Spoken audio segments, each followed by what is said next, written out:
Le soleil brillait de mille feux, réchauffant la terre et l'eau de ses rayons dorés. Les oiseaux chantaient à tue-tête, leur mélodie se mêlant au doux murmure du vent. Le lac scintillait comme 1000 diamants, chaque vaguelette capturant la lumière. Un décor de carte postale, quoi. Un endroit où l'on pourrait croire que tout est parfait. Mais Arthur, lui, il avait la tête ailleurs, perdu dans un océan de pensées. Perdu dans ses pensées, il revoyait des souvenirs douloureux, des moments qu'il aurait préféré oublier, des visages familiers, des combats épiques, des choix impossibles. Tout cela le hantait, son passé le hantait, le titillait comme une vieille blessure qui ne guérit jamais. Mais Arthur, c'était pas le genre de type à se laisser abattre. Il avait une force intérieure. Il en avait vu d'autres, des épreuves. Il en avait traversé. La vie, c'était comme une piste de danse, des hauts, des bas, et puis on remet ça. On continue à avancer. Il prit une grande inspiration, laissant l'air frais remplir ses poumons. L'air frais, ça lui faisait du bien, apaisant son esprit tourmenté. Fallait qu'il se reconcentre sur le présent, sur ce qui était vraiment important, sur la mission qui l'attendait, une mission cruciale pour son avenir. Un petit sourire éclaira son visage, signe d'un nouvel espoir. Il repensa à ses amis, à ceux qu'il avait toujours soutenus, à leur soutien à toute épreuve, à leur présence rassurante, à leurs blagues parfois un peu lourdingues, mais toujours réconfortantes, mais surtout à leur loyauté sans faille, une loyauté qui ne faiblissait jamais. Ils étaient sa force, sa raison de se battre. Pour eux, il était prêt à tout affronter. Arthur se souvint d'une conversation avec son pote, disons, Kevin. C'était une de ces nuits où le feu crépitait doucement et les étoiles brillaient intensément dans le ciel. Imaginez un peu, un Kevin baraqué comme un ours, avec une épée plus grande que lui, mais pas très futée, quoi. Il avait une force incroyable, mais son esprit était souvent ailleurs. Arthur, lui avait-il lancé avec un air sérieux, « Si t'étais un fruit, tu serais une grenade ». Une phrase qui semblait sortir de nulle part, mais qui avait un certain charme. Dure à cerner, mais pleine de surprises explosives. C'était tellement typique de Kevin, toujours imprévisible. Arthur avait éclaté de rire. Ce genre de moment rendait leur amitié si spéciale. C'était tellement Kevin, ça. Toujours à côté de la plaque, mais tellement attachant. Il avait ce don de rendre chaque instant mémorable. Il y avait aussi Ellie, la magicienne surdouée, toujours le nez fourré dans ses grimoires. Elle était l'intellectuelle du groupe, toujours en quête de nouvelles connaissances. Arthur, lui répétait-elle souvent, faut que tu apprennes à contrôler tes pouvoirs. Elle était comme une grande sœur pour lui, toujours prête à donner des conseils. Sinon, tu vas finir par transformer tes chaussettes en grenouilles.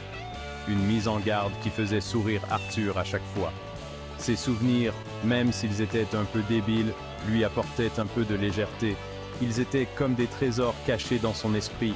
Il lui rappelait que même dans les moments les plus sombres, il y avait toujours de la place pour l'humour et pour les amis. Ces moments de camaraderie étaient ce qui rendait la vie supportable. Un petit museau humide vint lui chatouiller la main. C'était Sylvie, sa fidèle compagne. Enfin, compagne. C'est un bien grand mot pour décrire cette créature, disons, particulière. Imaginez un mélange improbable entre un chat, un dragon et une peluche. Sylvie avait subi une sacrée transformation. Elle était passée d'une boule de poils adorable à ça. Arthur, t'as encore pris du poids, toi? Sylvie grogna, vexée, ses petites ailes battant l'air avec indignation. Malgré son apparence bizarre, Sylvie restait une alliée précieuse. Elle avait une force incroyable et une loyauté à toute épreuve. Et puis, faut dire ce qui est, elle était assez comique quand elle essayait de voler. Le sourire d'Arthur s'effaça. Fallait se rendre à l'évidence. Il n'était plus le jeune homme insouciant d'autrefois. Il était devenu un roi, un chef, un symbole d'espoir pour son peuple. Et avec ce titre, il y avait des responsabilités, quoi. Il devait prendre des décisions difficiles. Des décisions qui allaient avoir un impact sur la vie de des milliers de personnes. Ce jour-là, il devait interroger un prisonnier, un homme accusé de trahison. Arthur, il n'aimait pas ça, juger les autres. Mais c'était son devoir. Il devait protéger son royaume, coûte que coûte. La salle d'interrogatoire était froide et austère. Le prisonnier était assis sur une chaise, les mains liées dans le dos. Il avait l'air épuisé, mais son regard restait provocateur. Arthur le fixa droit dans les yeux. Parlez, dites-moi ce que vous savez. Le prisonnier garda le silence. Il fixait Arthur avec une intensité troublante. Je sais que vous êtes mêlé à ce complot. Je peux vous aider, mais il faut me dire la vérité. Le silence retomba, lourd comme un couperet. Arthur sentait la colère monter en lui. Il avait envie de secouer ce type, de le forcer à parler. Mais il se retint. Il devait rester calme, maître de ses émotions. Arthur savait que le prisonnier ne parlerait pas, du moins, pas facilement. Il décida de changer son fusil d'épaule. Il se leva et fit quelques pas dans la pièce. Je comprends, vous avez peur. Il s'arrêta devant le prisonnier. Mais sachez une chose. Si vous ne me dites pas ce que je veux savoir, d'autres le feront.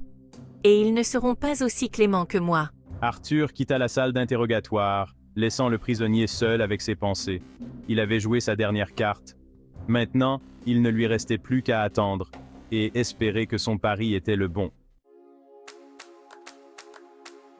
De retour dans ses appartements, Arthur se sentait lessivé.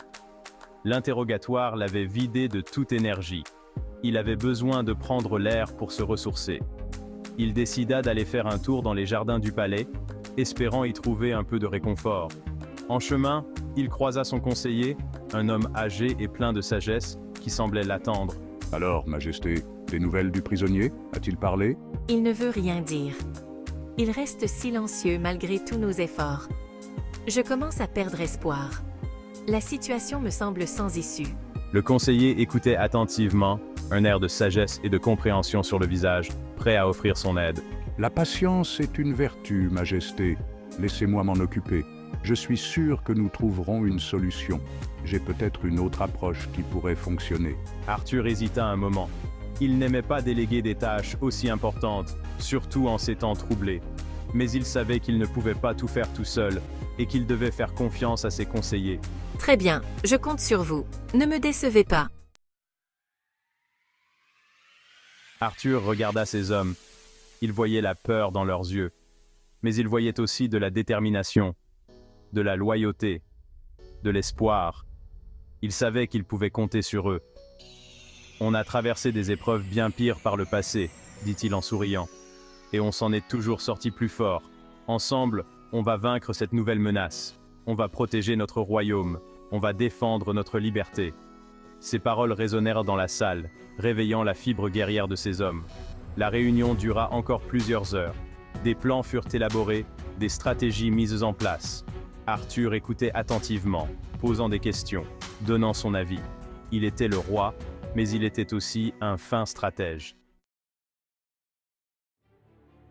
Arthur n'était pas seulement un roi sage et charismatique, c'était aussi un guerrier hors pair. Il maniait l'épée avec une dextérité et une précision déconcertantes.